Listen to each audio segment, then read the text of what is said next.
কি অবস্থা? সবাই ভালো আছেন আশা করছি। আসেন দেখাই রোজা থেকে কি করতে হয় আমাদের।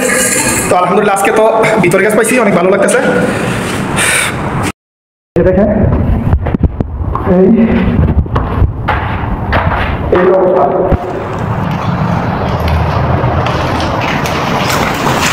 কত দেখেন কতটা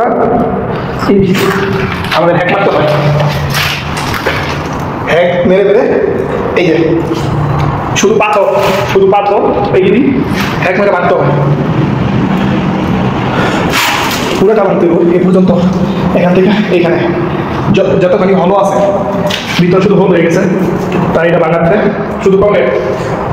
কি একটা অবস্থা, জীবন শেষ। এই প্রচন্ড গরম, এরপর হ্যাক তো অনেক গরম হয়ে যায়, হাতে ধরতে পারি না।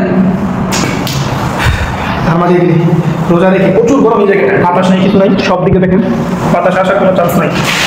তাহলে আর এরকম এই মাঝে এখানে দাঁড়ায় মারতে হয়। তারপর গুলা মাথা সাথে কি বলবো, একদম ভালো লাগে বোঝা যায়। এই অবস্থা, এই হলো কাজ, সব থেকে সহজ কাজ মানুষের ভিতরে। রুমের ভিতরে কোনো রোদ নাই, কিছু নাই, আমরা যেটা বলি যে রোদ ছাড়া কাজ। কিন্তু ভাই যাই কাজ করে বোঝে এক মেরে পৌঁছায়। তারপর সিঁড়ি তো বললাম না, সিঁড়ি ভাইয়া উপরে উঠতে হবে। এই সব ভাঙতে হবে, যা দেখতেছেন সব ভাঙতে হইব। পুরোটা হলো রেখে গেছে, ভিতরে হোল হয়ে গেছে। বাইরের হাওয়া একটু ফিরে লাগাই, খুব ভালো লাগলো, মনে হইতেছে জান্নাতে আইছি। এই একটা অবস্থা দেখেন, কত রোদ। এই যে আমার পিছনে রোদ দেখেন, এটা হচ্ছে আমাদের একদম সকাল। আমাদের সকালবেলা এরকমের হয়, বুঝলেন।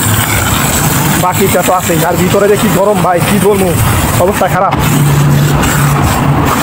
খুব গরম। যারা বাইরে কাজ করতেছে দেখেন তাদের কি অবস্থা। এই যে দেখেন তারা বাইরে কাজ করতেছে, তারা বাইরে আছে। সকালে